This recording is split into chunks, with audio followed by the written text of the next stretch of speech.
বাজি ফুটাচ্ছে, তো আপনার ছেলের মাঝে আর হিন্দু খ্রিস্টানদের ছেলের মাঝে কি পার্থক্য থাকলো?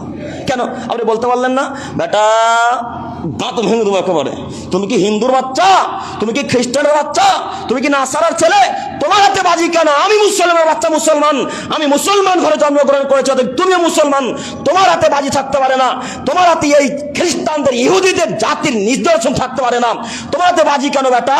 দাঁতকে ভেঙে চৌচুর করে দেবো বেটা, ছুঁড়ে ফেলো, এখনই নিক্ষেপ করে ফেলো। এ বাক্য বলতে পারলেন না কেন? এই বাক্য বলতে পারেনি, তার অর্থের বিবরণ দ্বারা বোঝা যাচ্ছেন আপনার এখনো পুরুষত্ব আসেনি বিবেকে, আপনার এখনো যৌবনে পুরুষত্ব আসেনি, তাই ছেলেকে আটকাতে পারলেন না।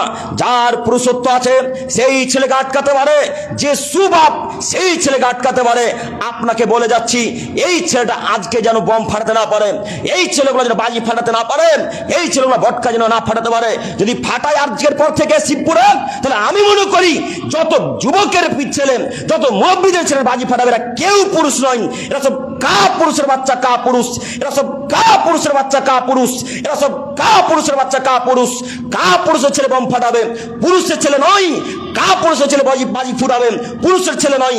কা পুরুষের বাচ্চারা বম ফাটাবেন, পুরুষের বাচ্চারা কখনো বম ফাটাতে পারে না। সম্মানিত যুবক ভাই, আপনি মুসলমান মানুষ, আপনাকে অনুরোধ করে যাচ্ছি, সময় অতীব কম, আপনি খ্রিস্টানদের নীতিতে লাথি মারেন, ইহুদিদের নীতিতে লাথি মারেন, হিন্দুদের নীতিতে লাথি মারেন, বৌদ্ধদের নীতিতে লাথি মারেন, আপনাকে তার নীতি গ্রহণ করে নিতে হবে, যেই নীতি মোহাম্মদ সাল্লাল্লাহু আলাইহি সাল্লাম আজ থেকে 1450 বছর পূর্বে মক্কা এবং মদিনাতে দিয়ে গেছেন। এই নীতিতে আপনাকে ফিরে আসতে হবে। সম্মানিত শিবপুরের মানুষ, আপনাকে আমি অপমান করতে আসিনি, আপনার আমি দৃষ্টি আকর্ষণ করে বলতে চাচ্ছি, আজকের পর থেকে বাচ্চা ছেলের রাতে বম ফাটানোর জন্য 8 টাকা দিবেন না, ইনশাল্লাহ দিবেন, ইনশাল্লাহ আজকের পর থেকে দিবেন না। আর আজকের পর থেকে যদি দেন তো রাসূলের হাদিসটা একটু মনে রাখবেন, ওরা যেখানে যাবে আপনার ছেলেরা আপনি সেখানে যাবেন। যাই হোক।